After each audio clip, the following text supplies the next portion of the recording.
Baik, Assalamualaikum warahmatullahi wabarakatuh. Salam sejahtera untuk kita semua. Kita lanjutkan untuk pertemuan ke-10 ini dari mata kuliah Manajemen Strategi. Baik, akan langsung di-share screen.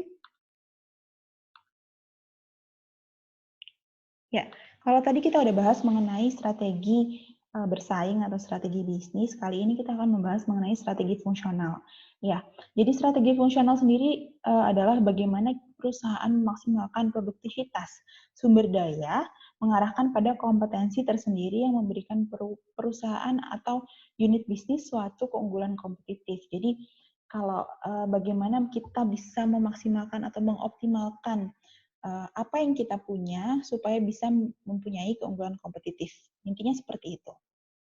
Nah, kalau kita melihat dari strategi fungsional, kita bisa melihat dari beberapa jenis strategi fungsional ya. Ada yang dilihat dari pemerolehan sumber daya dan kapabilitas, pemasaran, finansial, operasi, kemudian research and development atau penelitian dan pengembangan, serta strategi SDM dan fungsional lainnya. Baik, kita akan lihat satu persatu, contohnya seperti apa. Yang pertama, kita melihat dari pemasaran terlebih dahulu ya. Ada beberapa pilihan strategi untuk pemasaran. Yang pertama, ekspansi penjualan ke dalam kelompok pelanggan baru. Bisa ekspansi geografis, bisa mengembangkan produk baru, bisa mengembangkan produk khusus, atau mengembangkan aplikasinya untuk bisa mengakses produk tersebut gitu ya. Kemudian meningkatkan penetrasi dalam segmen pasar konsumen yang sudah ada. Misalnya kita bisa membuat produk pesanan khusus gitu, limited edition. Kemudian mencari bauran harga dan layanan untuk memberikan keunggulan kompetitif. Mencari teknik promosional untuk mengimbangi iklan yang kompetitif. Kadang kita punya pesaing yang iklannya lumayan menarik gitu. Nah, gimana caranya kita bisa paling tidak mengimbangi, kalau bisa lebih dari pesaing tersebut. Misalnya seperti itu.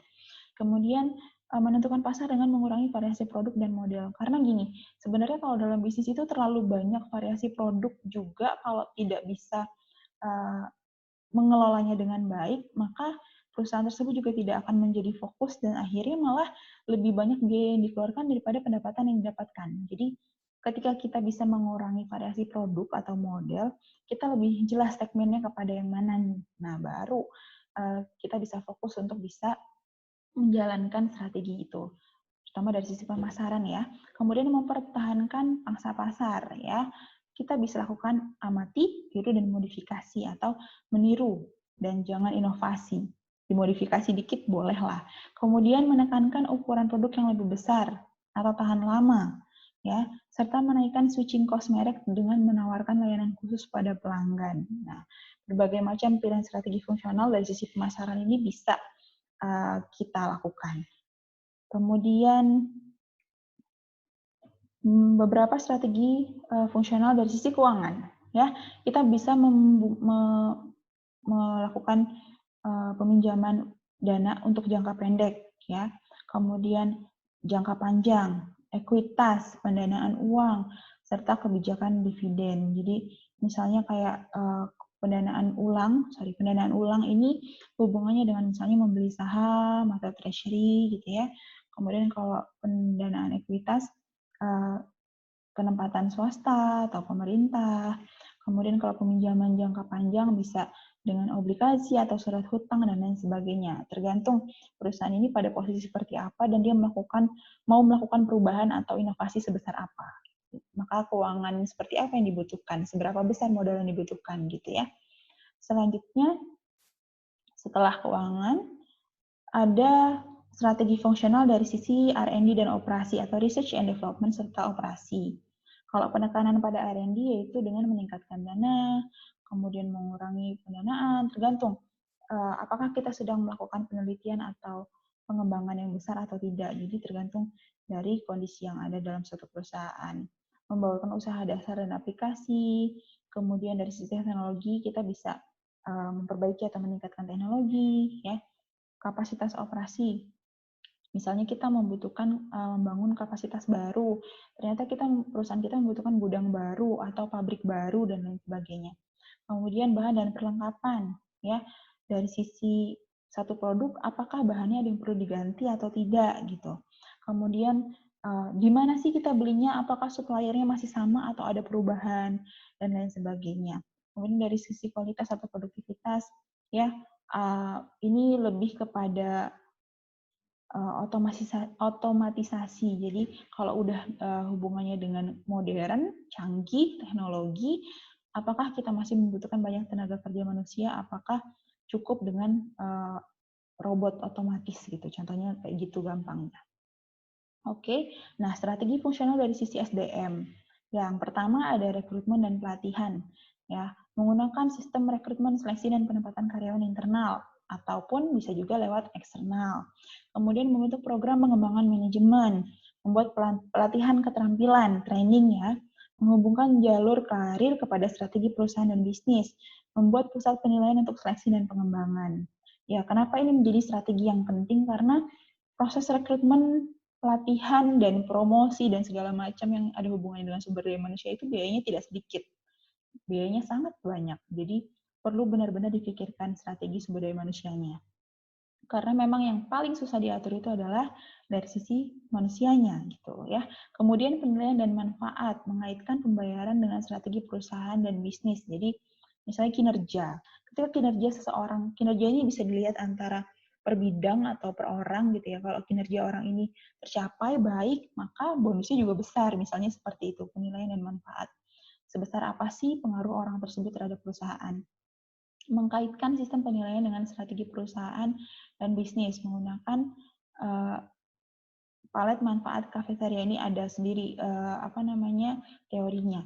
Jadi intinya kalau penilaian dan manfaat ini kita menilai sumber daya manusia itu dilihat dari sejauh mana sih perusahaan ini dapat dipengaruhi oleh orang tersebut gitu ya. Kinerjanya kita lihat seberapa pengaruhnya kinerja orang tersebut terhadap perusahaan. Oke. Kemudian strategi fungsional untuk sistem informasi. Ini ada hubungannya dengan perangkat keras dan perangkat lunak. Yang pertama yaitu meningkatkan prosesor sentral. Nah, ini hubungannya sama teknologi komputer ya. Kemudian apakah kita menggunakan teknologi terbaru atau tidak dari sisi hardware maupun software gitu ya. Menghubungkan sistem informasi dengan strategi bersaing perusahaan bisnis. Mengotomasi operasi, kemudian membantu manajer dalam pengambilan keputusan, karena sekarang pun sudah ada sistem yang bisa membantu manajer dalam melakukan pengambilan keputusan.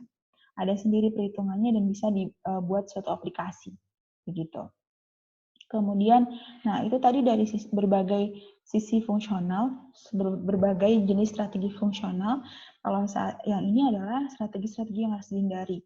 Ada yang pertama mengikuti pemimpin. Nah, kita lihat dulu nih, pemimpinnya seperti apa. Kalau memang dia sesuai dan memang untuk masa depan perusahaan dan tidak ada yang dirugikan, ya tidak masalah gitu. Maksudnya tidak terlalu bertolak belakang dengan visi misi perusahaan. Tidak melulu pemimpin itu benar. Jadi kita juga harus melihat apa yang sebenarnya sesuai nggak sih sebenarnya apa strategi yang dibuat oleh pemimpin kita. Nah itu. Kalau kita hanya mengikuti saja tanpa memikirkan apa dampaknya untuk perusahaan dan kita tidak menyampaikan itu, maka itu akan menjadi salah. Kemudian pukul yang lain dan lari ini maksudnya adalah kita menjatuhkan pihak lain, kemudian kita pergi begitu saja tanpa bertanggung jawab, nah gitu. Kemudian bertempur ini baik asal punya rencana yang jelas gitu. Ketika kita hanya bertempur aja, modal nekat aja tanpa punya rencana yang jelas, maka strateginya akan menjadi tidak baik. Kemudian lakukan apa saja, nah ini. Gimana caranya? Pokoknya gimana caranya harus bisa mencapai target. Nah, semua itu punya etika, semua itu punya sikap dan sifat yang harus sesuai gitu ya. Jadi kalau misalnya kita sampai merugikan orang lain, itu akan menjadi hal yang tidak baik. Maka strategi-strategi ini harus dihindari. Gitu.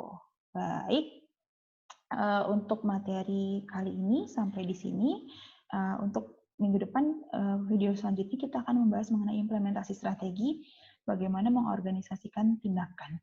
Ya, bisa dicek di UBL Apps, teman-teman ada tugas yang harus dikerjakan, ada kuis yang harus dikerjakan, silahkan dicek dan dikerjakan. Demikian untuk materi hari ini, pertemuan kali ini. Kurang lebihnya saya mohon maaf. Kalau ada pertanyaan silahkan via WA ataupun via email. Demikian saya tutup. Wabillahi taufiq wa hidayah. Wassalamualaikum warahmatullahi wabarakatuh.